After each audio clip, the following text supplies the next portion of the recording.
Bonjour à tous. On se retrouve du coup aujourd'hui pour la suite de la lecture de Fantomette. Alors, où est-ce qu'on était la dernière fois? Eh bien, dans Fantomette contre le hibou, ce qui s'était passé, c'était que donc les trois filles, donc Boulotte, Ficelle et Françoise, avaient découvert une société secrète qui faisait du chantage aux habitants de Framboisier et notamment elles avaient assisté en cachette à une des réunions secrètes de cette organisation et s'étaient rendues compte que notamment elles faisaient du chantage. Et donc ils avaient capturé le fermier qui avait résisté à leur chantage initial et l'avaient menacé de le tuer en fait, hein. Et du coup, il avait cédé et je crois qu'il leur avait payé de l'argent. Et donc, on en est à ce moment-là où il se demande s'il ne devrait pas contacter la police et notamment le commissaire Maigrelet qui s'occupe de l'enquête. Donc, on va repartir avec le chapitre 8. Comme d'habitude, je pense faire à peu près une heure de stream et puis ensuite on va s'arrêter. Ce sera probablement l'avant-dernier également quand je regarde un petit peu ce qui reste à lire. Donc voilà, j'espère que ça vous plaira.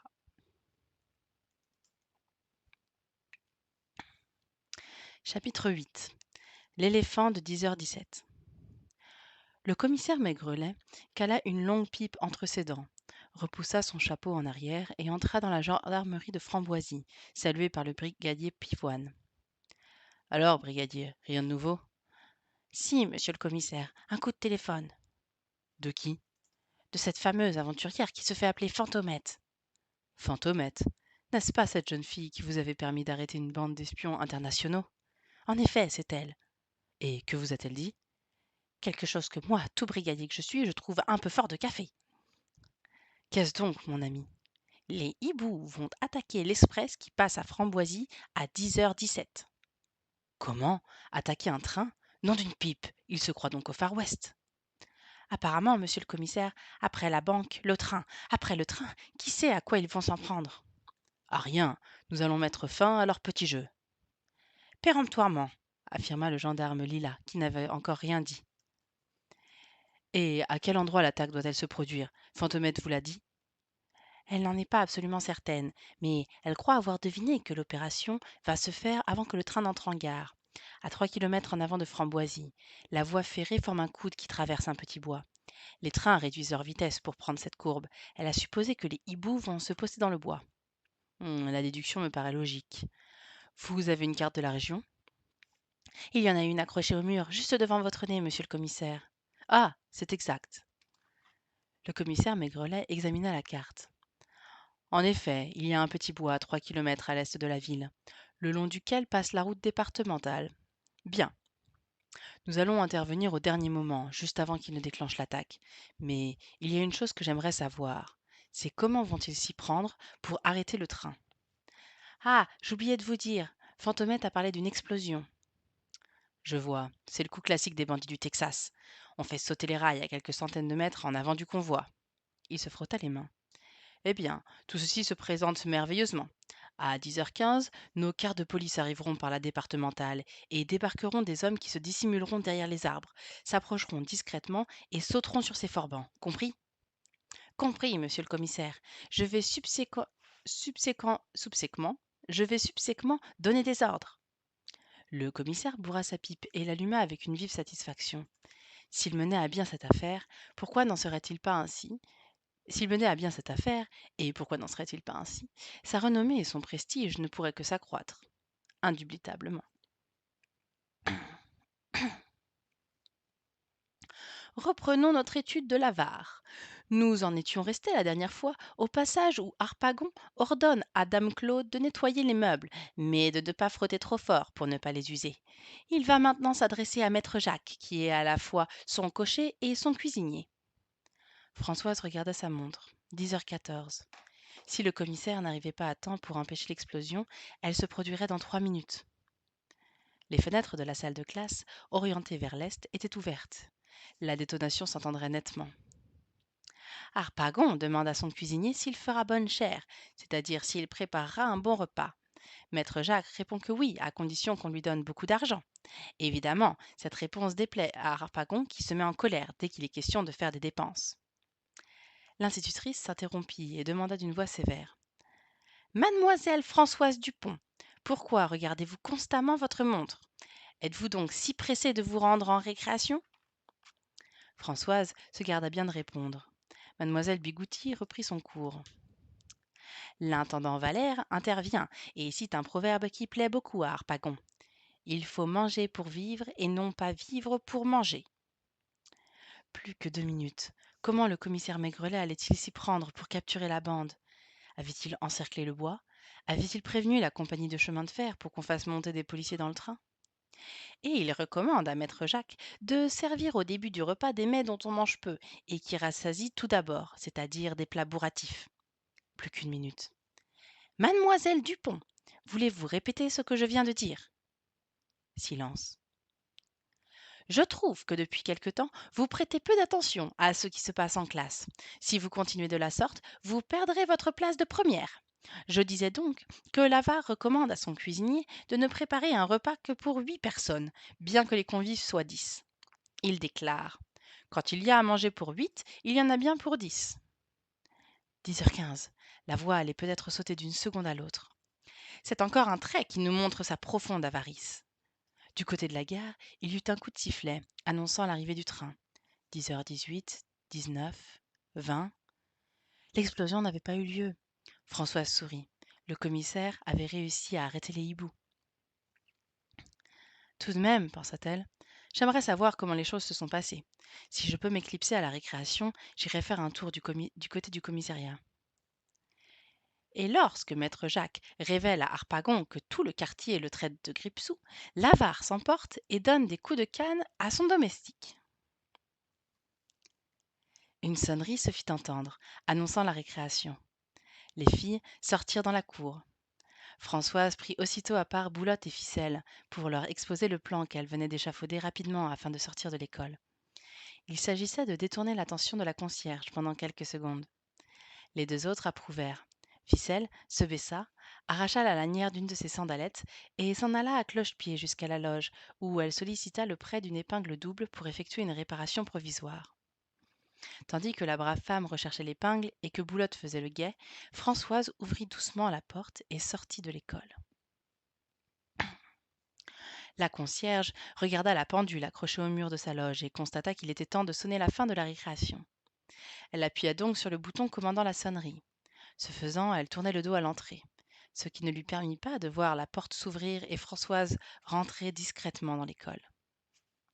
La brunette se mêla à la colonne des élèves qui retournaient en classe. Au moment de s'asseoir, Ficelle demanda à voix basse: alors, qu'es-tu allé faire dehors?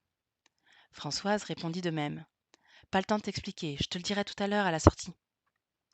Pendant 1 heure et demie, Ficelle se tourmenta le cerveau pour essayer de deviner où Françoise était allée, tandis que mademoiselle Bigouti exposait les beautés du théorème de Pythagore. La grande fille poussa Boulotte du coude et lui demanda en baissant la voix: dis donc, pourquoi Françoise nous a-t-elle demandé de l'aider à sortir? Boulotte cessa un instant de mâcher le chewing-gum qui lui servait à tromper sa faim et dit: sais pas. Cette réponse n'apprit pas grand-chose à Ficelle, qui se résigna à attendre la fin de la classe. À midi, la sonnerie se fit entendre et les filles purent reprendre leur liberté. Aussitôt, Ficelle et Boulotte questionnèrent Françoise qui, avant de donner des explications, demanda à Ficelle de lui confier le bout de fil bleu et noir. C'est pour quoi faire? Une expérience. Après de multiples recherches dans les poches de sa blouse, de sa veste et de sa robe, la grande fille se rappela que le fil était noué à la broche de plastique qui tentait, sans succès d'ailleurs, de maintenir ses cheveux en place. Ah, voilà, merci. Et maintenant, tu vas nous dire ce que tu es allé faire? J'ai été faire un tour du côté de la gendarmerie et j'ai assisté à l'arrivée des cars transportant les gendarmes qui venaient d'essayer de capturer les hiboux. Mais d'où venaient-ils? D'un petit bois qui se trouve à l'est de la ville, à l'endroit où les hiboux ont tenté d'attaquer le train. Mais comment sais-tu tout cela? Oh, c'était facile à deviner. Vous vous souvenez qu'hier soir, les bandits ont fixé l'heure de l'attaque à 10h17. Cela m'a semblé bizarre. En général, on choisit une heure ronde. Minuit, 3h, 5h, mais non fractionnée. Cela m'a donné l'idée que le fameux 10h17 pouvait bien marquer le passage d'un train, ce qui cadrait parfaitement avec les directives fournies par le hibou numéro 2. Une explosion destinée à couper la voie. Un groupe s'attaquant aux voyageurs pendant qu'un autre assurerait sa protection. Le train était baptisé d'un mot de code, éléphant. Quant au lieu de l'attaque, ce ne pouvait être que le petit bois. C'est l'emplacement idéal pour une embuscade. Mais le commissaire Maigrelet était au courant de cette affaire? Oui, puisqu'il a envoyé 3 quarts de gendarmes dans le bois. Mais apparemment, l'attaque n'a pas eu lieu, car il n'y a pas eu d'explosion.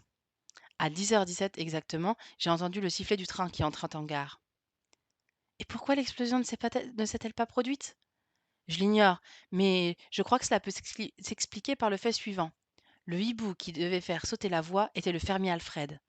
Il est probable qu'au dernier moment, il a été effrayé par les conséquences de son geste et n'a pas osé faire fonctionner l'exploseur. Cela a dû bousculer les plans du grand hibou. En tout cas, les bandits ont pu s'échapper. Ficelle se grattait le bout du nez en réfléchissant. Une chose paraissait la tourmenter. Tout ceci ne nous explique pas comment le commissaire a été averti que les hiboux allaient attaquer le train. Ils n'ont tout de même pas pris la peine de le prévenir. Non, évidemment, ce ne sont pas les hiboux qui ont averti la police, c'est Fantomette. Pas possible. Elle est donc sur cette affaire? Mais oui, Boulotte intervint. Et toi, Françoise, comment sais-tu que Fantomette a prévenu le commissaire? Françoise mit un doigt sur sa bouche. Chut, secret professionnel. En tant que membre du flic, je dois être au courant de tout. Oui, fit Ficelle, mais tu pourrais bien nous le dire. Non, non, ce ne serait plus un secret. Malgré l'insistance de ses amis, Françoise ne voulut pas révéler d'où elle tenait son renseignement. Il était d'ailleurs l'heure du déjeuner, et les 3 filles se séparèrent, après avoir décidé que l'après-midi serait consacré à la mise au point d'un plan grâce auquel le club capturerait la banque des hiboux, puisque les gendarmes n'avaient pu mener à bien cette entreprise. Ce beau projet fut réduit à néant par l'arrivée de l'oncle de Ficelle, l'amiral Cabestan, qui venait passer la journée à Framboisie. Il manifesta son intention d'emmener sa nièce au cinéma en soirée, ainsi que Boulotte qui se trouvait là. Malgré les protestations de Ficelle, qui avait déjà vu 3 fois les boucaniers des Caraïbes, l'amiral ne voulut rien entendre. Il adorait les histoires de pirates. Dans l'après-midi, Ficelle et Boulotte prévinrent Françoise que l'arrestation des hiboux était reportée à une date ultérieure. Fin du chapitre 8.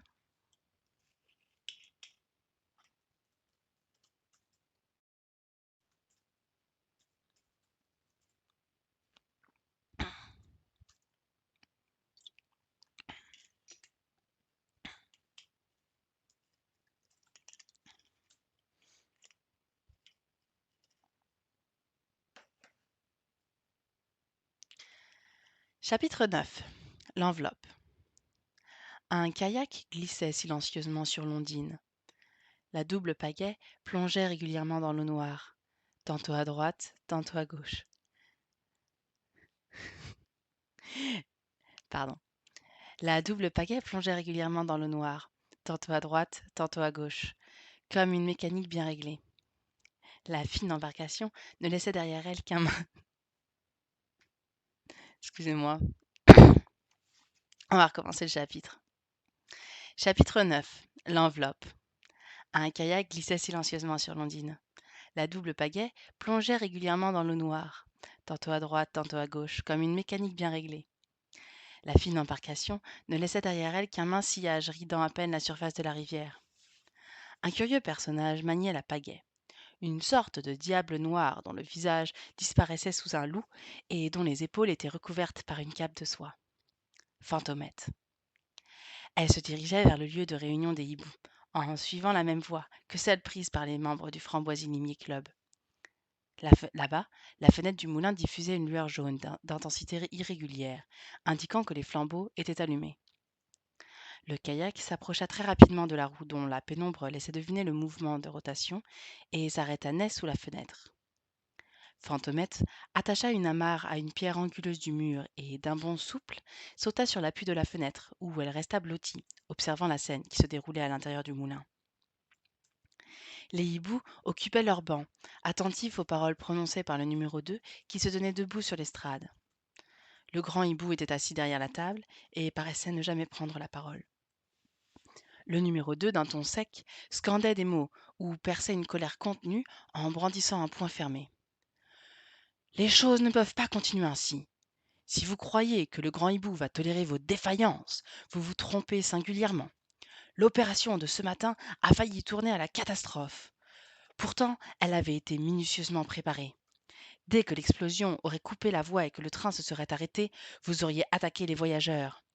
Malheureusement, notre préposé au détonateur, le numéro 15, a eu des scrupules. Vous rendez-vous compte? Comme si les membres de notre honorable confrérie devaient avoir des scrupules. Je préviens le numéro 15 que le grand hibou a vu son attitude d'un très mauvais œil. C'est la première et la dernière faiblesse qu'on lui tolérera. Sinon, ce sera le supplice de la meule. Et le numéro 2 se tourna vers le chef qui inclina la tête gravement, tandis que le cultivateur regardait avec un frisson la meule fraîchement arrosée de sang, c'est-à-dire d'encre rouge. Oui, parce que précédemment, on s'est rendu compte qu'en fait, c'était pas du vrai sang, c'était juste une mise en scène. Le hibou secrétaire continua. L'explosion n'ayant pas eu lieu, le grand hibou a sagement donné le signal de la retraite, qui s'est faite en longeant la ligne de chemin de fer. Et savez-vous pourquoi nous ne sommes pas repassés à travers le bois, comme nous l'avions fait pour venir? Les hiboux remuèrent leurs cagoules en signe d'ignorance. Parce que le grand hibou s'était aperçu à la dernière seconde que ce bois était infesté de gendarmes. Et s'ils étaient là, c'est qu'ils avaient été avertis. Par qui? La réponse est simple. Par un traître qui se trouve parmi nous. Silence pesant. Derrière les carreaux, Fantomette se retenait de rire en pensant. Mais non, il n'y a pas de traître parmi vous, seulement. Si vous fermiez un peu mieux cette fenêtre, je ne pourrais pas entendre toutes les petites histoires, et je n'irais pas les raconter au commissaire Maigrelet. Le hibou numéro 2 croisa les bras sur sa poitrine et s'écria. Ce traître sera découvert et puni. En attendant, et pour éviter toute fuite, les instructions concernant l'opération de demain sont inscrites sur des feuilles enfermées dans des enveloppes correspondant à vos numéros. Chacun prendra connaissance de ces instructions personnelles une fois rentré chez lui. Personne ne saura d'avance où se trouveront les autres membres de la confrérie au moment de l'opération. Ainsi, nous ne craindrons pas d'indiscrétion. Vous allez venir un par un au bureau pour y prendre vos enveloppes. Les bandits quittèrent leur banc et défilèrent devant le grand hibou qui remit à chacun l'enveloppe portant son numéro. Le numéro 2 précisa. Demain, la réunion aura lieu plus tôt que d'habitude, à 8 heures. Nous procéderons au partage du butin accumulé lors des opérations précédentes. La séance est levée. Les bandits éteignirent les flambeaux et sortirent dans la nuit. Le numéro 3 avait garé sa voiture, un cabriolet décapotable, près d'un bouquet d'arbres à 300 mètres du moulin. Il ouvrit la porte, glissa l'enveloppe dans le vide-poche et mit le contact. Il attendit une minute que le moteur soit réchauffé, embraya et démarra dans la direction opposée à Framboisie. Quoiqu'il habitât en ville, le hibou lui enjoignait de faire un détour avant de rentrer chez lui. Tous les membres de la confrérie devaient d'ailleurs suivre des itinéraires irréguliers pour se rendre au moulin ou pour en revenir, afin de déjouer une éventuelle surveillance policière. Le bandit s'apprêtait à enlever sa cagoule lorsqu'il sentit une piqûre à la nuque. Il pensa aussitôt. Une guêpe?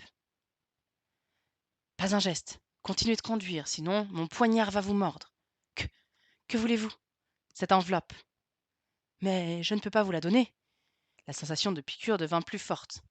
Ah, arrêtez, je vous la donne. Il saisit l'enveloppe et la tendit par-dessus son épaule. Merci, j'en ferai un meilleur usage que vous. Maintenant, ralentissez. Le hibou appuya progressivement sur le frein et rogna. Vous savez, vous êtes en train de jouer un jeu dangereux. J'ignore qui vous êtes, mais quand le grand hibou va apprendre que vous vous mêlez de ses affaires, il vous fera passer un sale quart d'heure. Il se retourna. Il n'y avait personne sur la banquette arrière. Alors demanda Françoise. C'était beau, les boucaniers du Caraïbe? Ah oui, dit Ficelle. C'est une grande machine en couleur surnaturelle et scopiera ma vision. Plein de pirates. Je l'avais déjà vu 3 fois, ce film, mais je n'avais pas très bien compris ce qui se passait. Maintenant, j'ai saisi l'intrigue. Je ne pourrais pas te la raconter parce que je ne m'en souviens plus, mais c'est passionnant. Tu ne peux pas t'imaginer le nombre de coups de sabre qu'il y a là-dedans. Et Boulotte? Et Boulotte, ça lui a plu? Oh, moi je vais surtout au cinéma pour l'entracte, à cause des chocolats glacés. Ceux que je préfère, c'est les pralinés. Et aussi, Ficelle coupa la parole à la gourmande. Dis-moi, Françoise, tu as fait ton expérience avec le bout de fil bleu et noir? Oui. C'était une expérience compliquée? Oh non, j'ai simplement trempé le fil dans l'essence. Pourquoi? Pour le nettoyer. Alors la partie noire, c'était du cambouis. Un peu de silence dans les rangs. Mademoiselle Bigoudi venait d'intervenir pour faire respecter la discipline chez les élèves qui entraient en classe. Un calme relatif s'établit et les filles s'installèrent à leur place.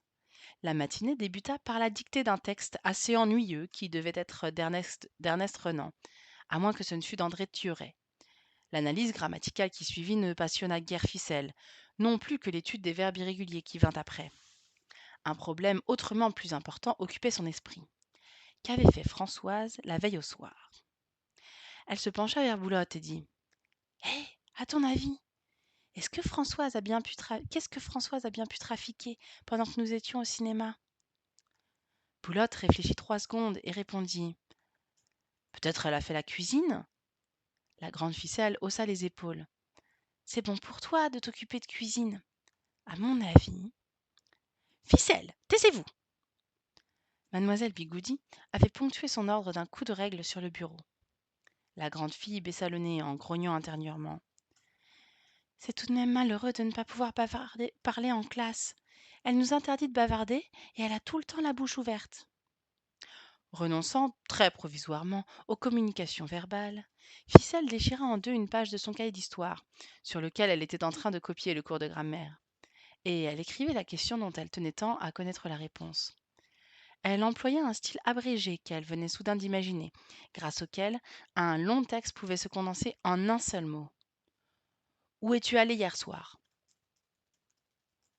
Puis, elle montra la feuille à Boulotte, qui s'efforça de la déchiffrer. Ce petit manège n'avait pas échappé à l'œil perçant de mademoiselle Bigoudi. Elle jaillit littéralement de l'estrade et fondit comme un faucon sur les deux membres du flic, qui ne purent pousser qu'un Oh de surprise. Donnez-moi ce papier. Penaude, Boulotte tendit le message dont l'institutrice prit connaissance sans pouvoir dissimuler son étonnement. Quel est donc ce charabia? C'est vous qui avez écrit cela, mademoiselle Ficelle? Vraiment, je me demande pourquoi je me tue à vous inculquer des notions de français.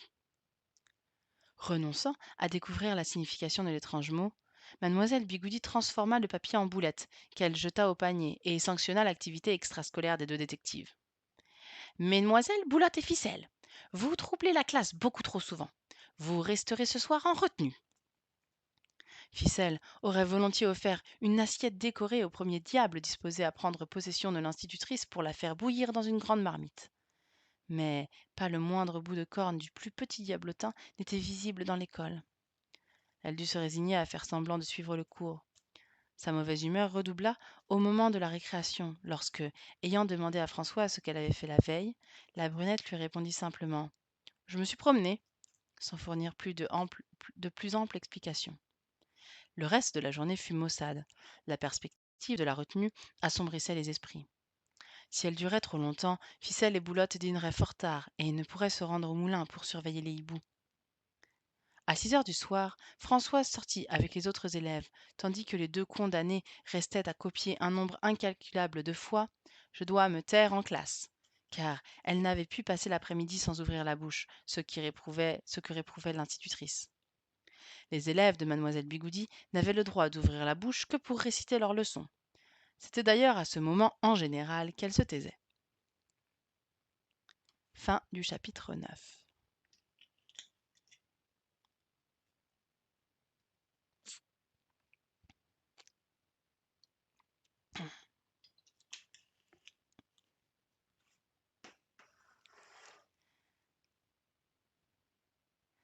Chapitre 10. Dans les griffes du hibou. Le commissaire Maigrelet fronçait les sourcils, se concentrant sur le terrible problème qui se posait à son esprit. Des rides se formaient sur son front où perlaient des gouttes de sueur. Sa sagacité bien connue, jointe à son flair proverbial, lui permettait-elle de trouver une solution? Il s'agissait de découvrir un mot de 4 lettres dont la définition était « fait son chemin dans les affaires ». Le commissaire finit par trouver qu'il s'agissait de mythe. Tout joyeux, il inscrivit le mot dans la colonne verticale des mots croisés qu'il était en train de faire. La sonnerie du téléphone interrompit ses activités. Allô? Comment? C'est Fantomette qui est au bout du fil? Les sourcils du commissaire se froncèrent de plus en plus. Son visage prit l'aspect d'une tomate de marmande au mois d'août. Au bout d'un moment, il explosa. Vous vous moquez du monde. Hier matin, vous m'avez raconté que les hiboux allaient attaquer un train. Je suis allé moi-même, avec 3 cars bourrés de policiers, pour cueillir les bandits, et il n'y avait pas plus d'attaques que de beurre fondu au pôle Nord. Et aujourd'hui, vous recommencez? Ce n'est plus un train, c'est une fourgonnette avec des billets de banque. Est-ce que ça va durer longtemps, cette petite plaisanterie? Il ne faudrait peut-être pas prendre le commissaire Maigrelet pour un panier de poires. C'est très sérieux? Eh bien, moi aussi je suis très sérieux. Et faites votre profit de ce que je vais vous dire. Si vous me tombez entre les mains, je vous mets entre 4 murs, toute fantomette que vous êtes. Et il raccrocha. Il ne lui fallut pas moins de 3 pipes pour retrouver son calme. La fourgonnette jaune quitta Potiron-le-Neuf et s'engagea sur la route de Framboisie. Elle parcourait ce trajet le dernier jour de chaque mois, car elle transportait une sacoche contenant la paie des ouvriers travaillant à la manufacture de Mirliton.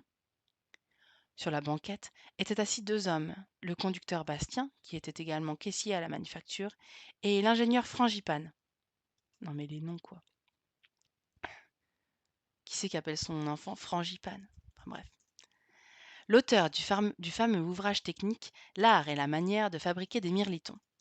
Livre fort apprécié par les amateurs de belle musique, qui considèrent avec juste raison que les mirlitons français sont les premiers du monde. Il était 7h30 du soir, et le jour commençait à baisser. Bastien alluma les phares, tandis que l'ingénieur décrivait le prototype de pipeau en plastique qu'il était en train d'étudier. Il interrompit soudain sa causerie pour désigner du doigt une masse noire qui barrait la route. Attention, il y a quelque chose devant nous. Oui, dit Bastien en freinant. Ça m'a tout l'air d'être un camion. Que lui est-il donc arrivé? Un accident, peut-être. Ou alors il est en train de manœuvrer. Mais pourquoi n'a-t-il pas allumé ses feux de position?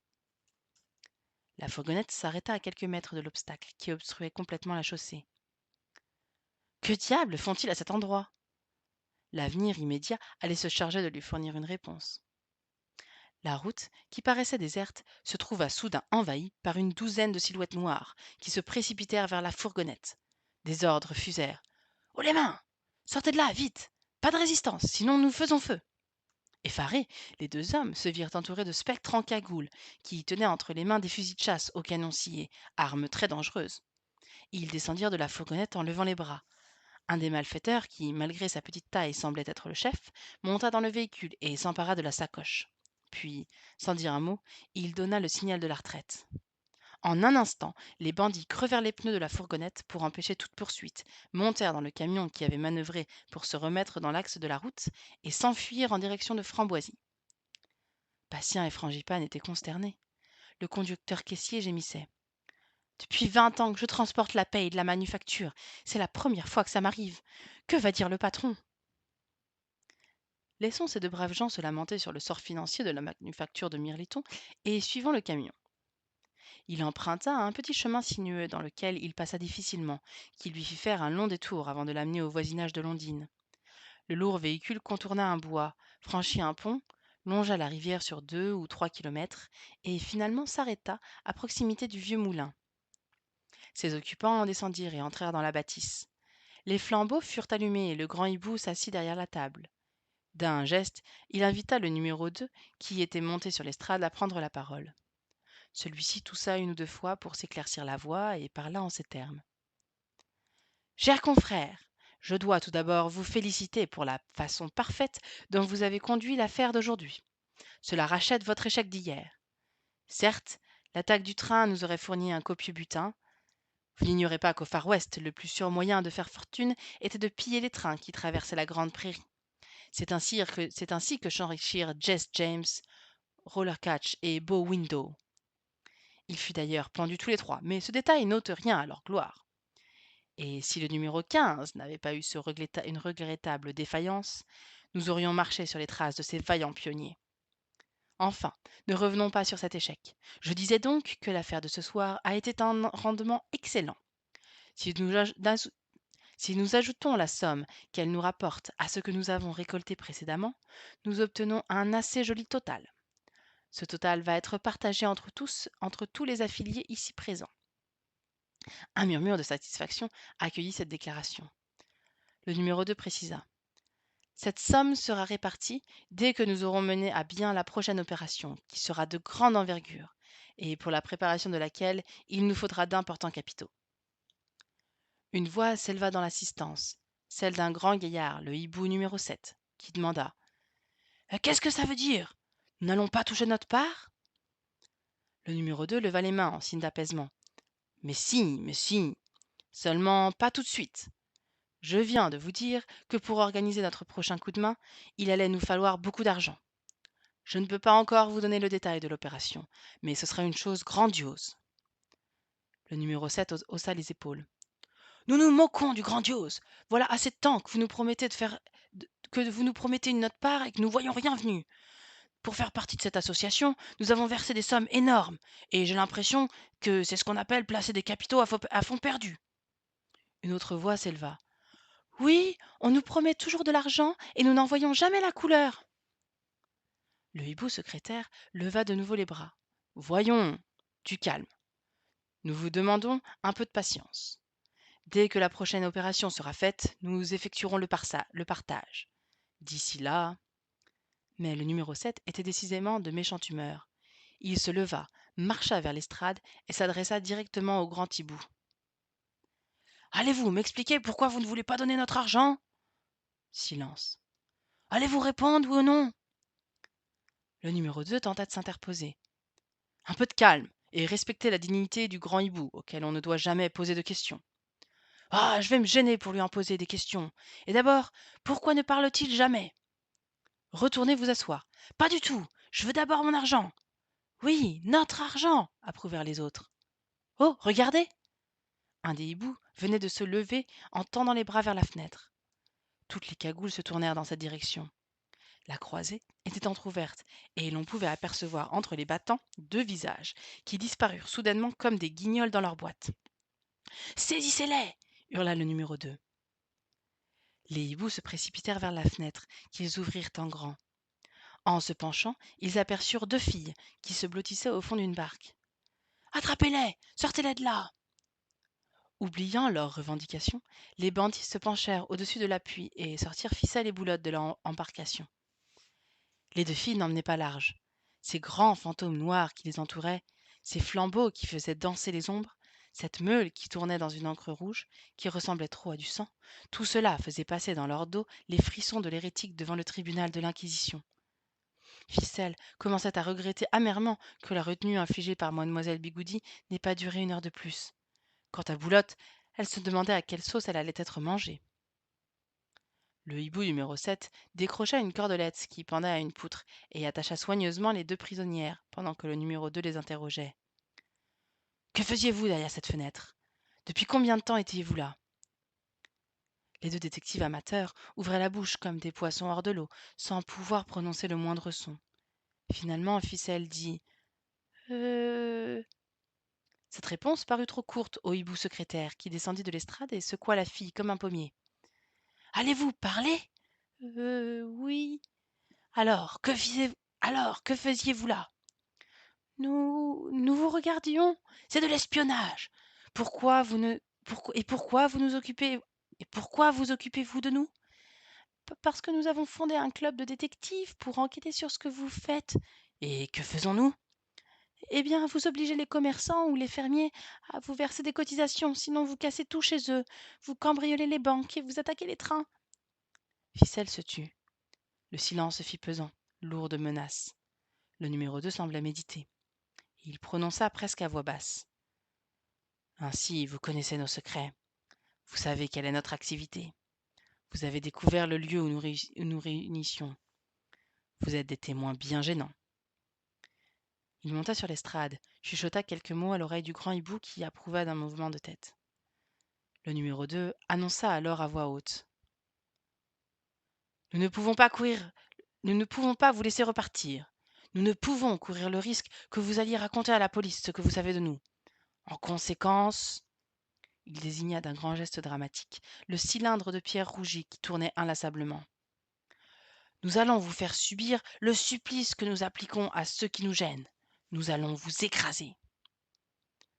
Tout le monde s'attendait à voir les deux filles pousser des cris d'épouvanté, mais leur attitude fut étrange. Boulotte haussa les épaules et Ficelle grogna. Vous voulez nous faire croire que vous écrabouillez les gens là-dessous? Mais ça ne prend pas. Ce liquide rouge, c'est de l'encre. Le hibou numéro 2 avait encore les bras en l'air. Il les laissa retomber. Quoique son visage fût caché par la cagoule, on devinait qu'il devait être empreint d'une expression stupéfaite. Il bredouilla. Comment? Vous savez cela aussi? Oui, dit Ficelle, qui avait retrouvé son assurance. C'est pourquoi vous ne nous faites pas peur. Le hibou numéro 2 paraissait embarrassé. Il consulta le grand hibou qui lui répondit en un murmure. Alors, il se croisa les bras et déclara d'un ton solennel. Il est exact qu'il nous est arrivé de verser de l'encre rouge sur la meule pour impressionner les nouveaux venus. Nous allons être contraints de nous Mais puisque vous avez percé ce secret, nous allons être contraints de nous servir réellement de cet engin. Il descendit de l'estrade et empoigna Ficelle. Vous serez la première à l'inaugurer. Ce sera ensuite le tour de l'autre. La grande fille commença à se rendre compte de ce qui allait se passer. Elle voulut crier, mais le hibou lui plaqua la main sur la bouche en l'entraînant vers le sinistre instrument. À cet instant, 3 coups furent frappés à la porte, en même temps qu'un papier était glissé sous le battant. Un des bandits ouvrit brusquement la porte, mais il n'y avait personne derrière. Il se baissa, ramassa le papier et le tendit au grand hibou qui lut la phrase suivante, inscrite en lettres majuscules. Grand hibou, une surprise t'attend dans le camion. Quel pouvait être l'auteur de ce message? Le hibou numéro 1 se leva de la table et sortit. Le numéro 2 avait suspendu l'exécution de Ficelle qu'il avait déposée sur le sol.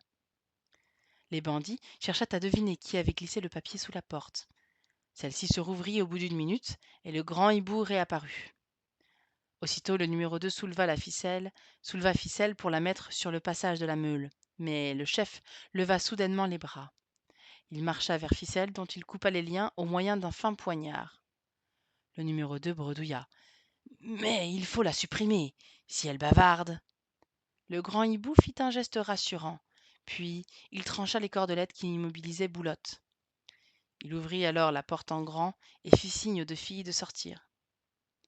Leurs visages exprimaient un ahurissement assez compréhensible, mais elles ne posèrent pas de questions et s'empressèrent de quitter les lieux.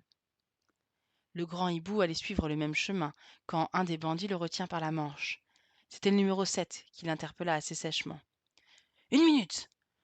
Nous voudrions bien avoir une explication de tout cela. Pourquoi laissez-vous partir ce témoin compromettant? Qu'est-ce qui va les empêcher maintenant d'aller tout raconter au commissaire Maigrelet? Le grand hibou haussa les épaules sans répondre. La voix du numéro 7 se fit plus menaçante. Oh non! Vous n'allez pas nous donner. Vous allez nous donner une explication. Votre attitude a d'ailleurs été bien étrange aujourd'hui. Vous n'avez pas voulu nous verser notre part de butin, vous avez rendu la liberté à ces 2 espionnes, et maintenant vous refusez de nous donner les raisons de cette attitude. Alors, parlerez-vous à la fin? Exaspéré par le silence du chef, il tendit la main et d'un geste brusque arracha sa cagoule. Pardon. Suspense intenable. Qui est le grand hibou?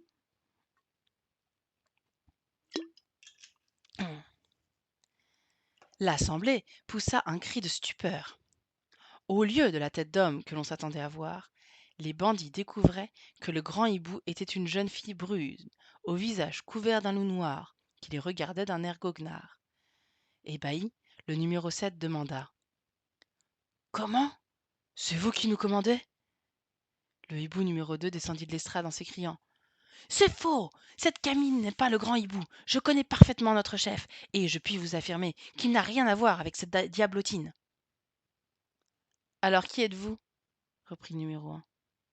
Ah, alors qui êtes-vous? Reprit le numéro 7. La jeune fille fit une révérence, en étalant gracieusement sa robe noire et se présenta.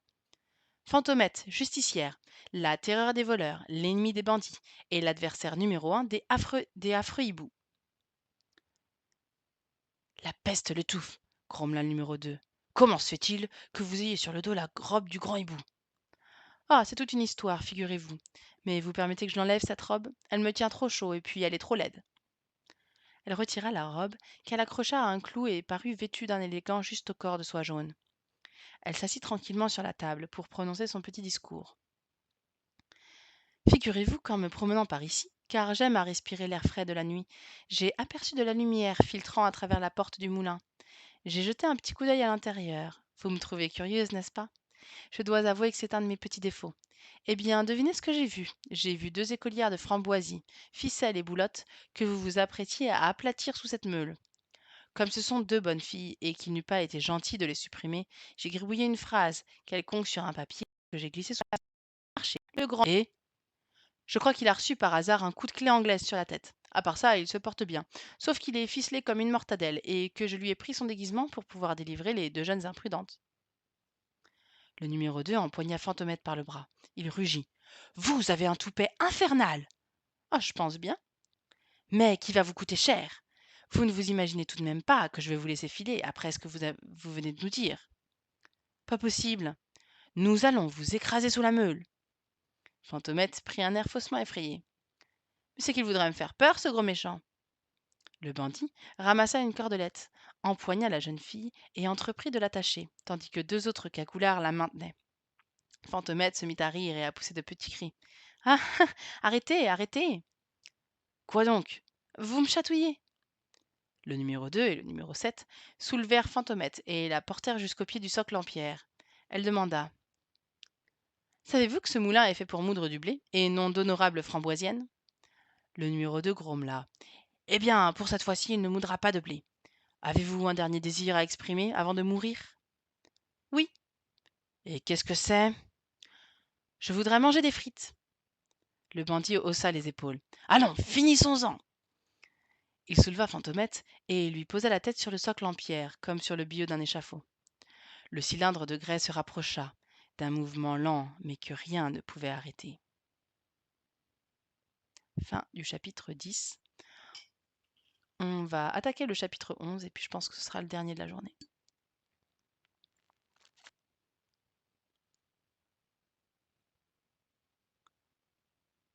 Ok, bon bah ça c'est le dernier chapitre. Et bien vous savez quoi?